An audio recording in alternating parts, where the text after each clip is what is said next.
Apa yang melalaikan seseorang sampai kemudian baru sadar di alam kubur? Di antaranya apa? Alhaakumut.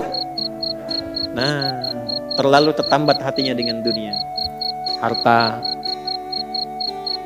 Nggak dilarang memperbanyak harta, silahkan banyakin.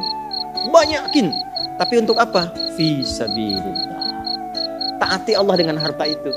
Maaf, jangan kebayang kalau fisabilillah itu untuk infak saja. Cari kotak masjid, ya setanah kusir. Nggak begitu, kan ada konsepnya. Ini untuk yang di keluarga. Bagaimana kenyamanan di rumah, bikin rumah yang nyaman sehingga punya musalla. Ya, anak-anak sekolahkan di tempat yang mengenal Allah, tingkatkan kualitasnya. Pakai untuk umrah, pakai untuk haji. Lihat saudara-saudara di samping. Setelah itu lebarkan. Baru ada babnya lagi setelah orang tua, saudara, kerabat, ada anak yatim, baru dibuka untuk umum. Itu ada petanya. Nah sekarang pandai-pandai dengan harta, antum menghitung kebutuhan sebulannya berapa. Tabungan pemetaannya berapa. Nah yang lewat dari situ, itu titipan Allah, bekal antum untuk mendapatkan ridhonya. Sebelum diambil. Antum gaji 30 juta, kebutuhan rumah tangga 15 juta, tabungan 5 juta. 10 juta itu bekal tabungan antum tuh akhirat. Maka babnya keluarkan di Quran. Apa bab ibadah lewat harta? Tunggangi itu. Jangan terlalu bergantung. Nanti begitu meninggal baru sadar. Mau balik lagi nggak bisa. Antum sekarang punya kedudukan. Suatu saat hilang kedudukan itu. Pelajari bab tentang fikih kedudukan. Bagaimana menaati Allah lewat kedudukan. Bikin kebijakan yang baik. Sebelum meninggal.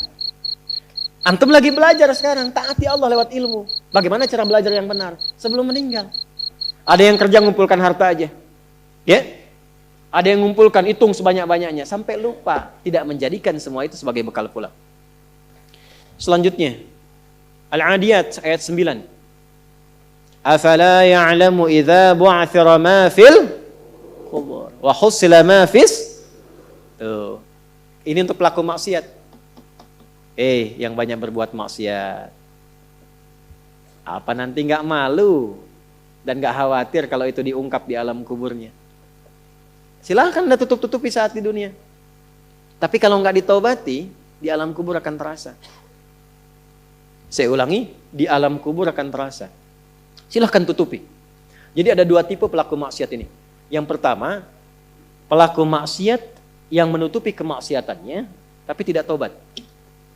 Ya, awas, ini tipe pertama. Yang saya maksudkan pelaku yang tidak tobat ya, bukan yang tobat. Jadi pelaku maksiat, dia sadar dia maksiat. Dia bisa tutupi dari manusia, tapi dia pilih nggak tobat. Nah ini nanti akan diungkap di alam kubur dan diberikan satu muqaddimah azab nerakanya. Yang kedua, pelaku maksiat yang sadar dengan maksiatnya dan secara terbuka dia bermaksiat karena merasa kuat dengan menunaikan atau mengerjakan perbuatan maksiat itu.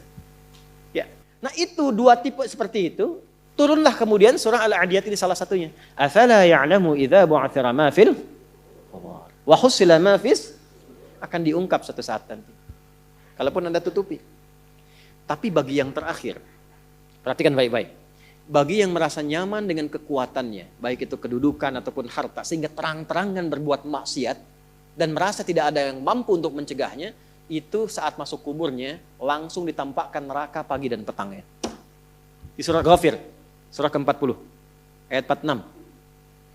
An-naru yu'raduna 'alaiha ghuduwan wa 'ashiyya. Hati-hati. Ya, hati-hati. Wa yauma taqumus sa'atu adkhilu ala fir'auna asyaddal adzab.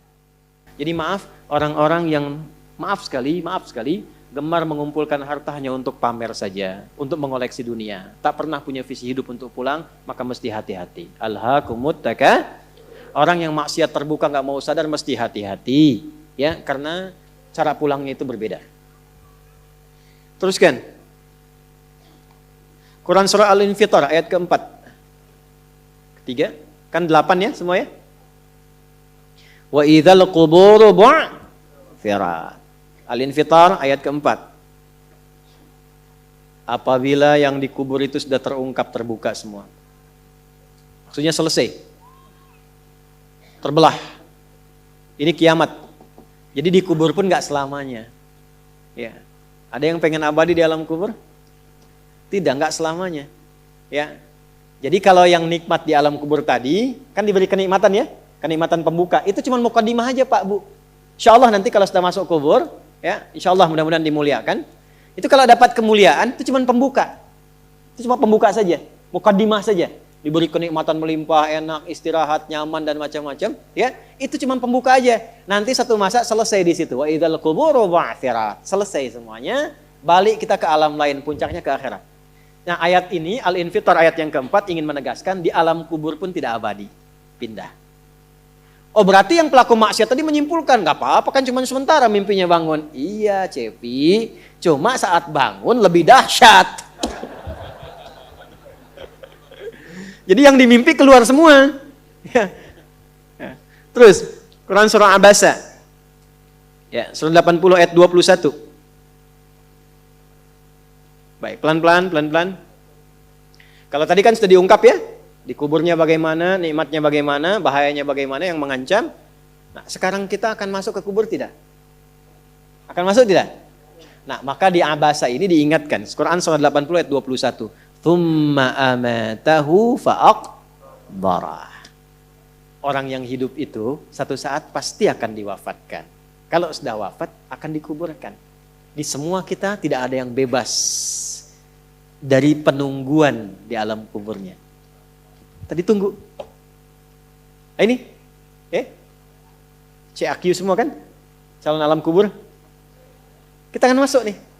Jadi Allah sadarkan mumpung masih hidup, dari dua kejadian tadi, ambil ibrahnya, siapkan diri kita, karena kita nggak akan bisa menolak kematian. Kalau sudah wafat, pasti dikubur.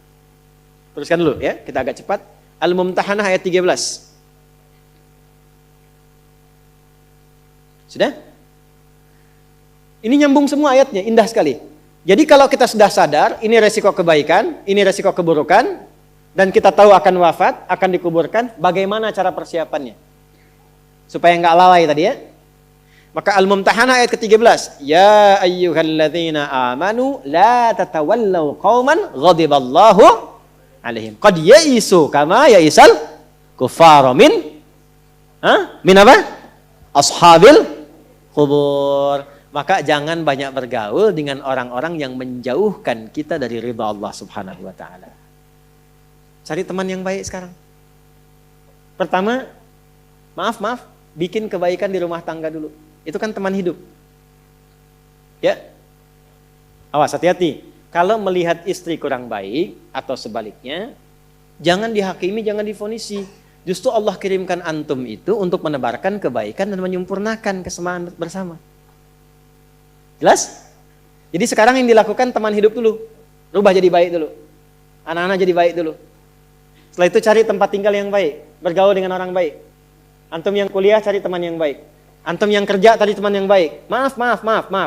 Kalau ada tawaran, kedudukan, hartanya berlipat, tapi menjauhkan Anda dari Allah, ingat ini. Tsumma amatahu fa'aqbarah. Ingat saat ditawari itu Anda meninggal. Dikubur. Dan ingat ancamannya. Ingat pasalnya tuh. Ya, ingat suratnya. Paham? Nah, karena itu masukkan ayatnya, jangan sekali-kali menjadikan keadaan di sekitaran kita justru memperkuat datangnya ancaman Allah dan nestapa saat kembali ke alam kuburnya. Bahkan orang-orang yang tidak beriman pun, yang buruk pun, yang beriman tapi maksiat pun, itu sejatinya ketika temannya masuk ke kubur gak mau ikut-ikutan. Makanya disindir oleh Allah. Hei, kamu ini sadar gak sih? Orang yang mengajak kamu maksiat itu, lihat temannya meninggal pun, temannya wafat pun, dia gak pengen ikut. Kadang-kadang dia abaikan.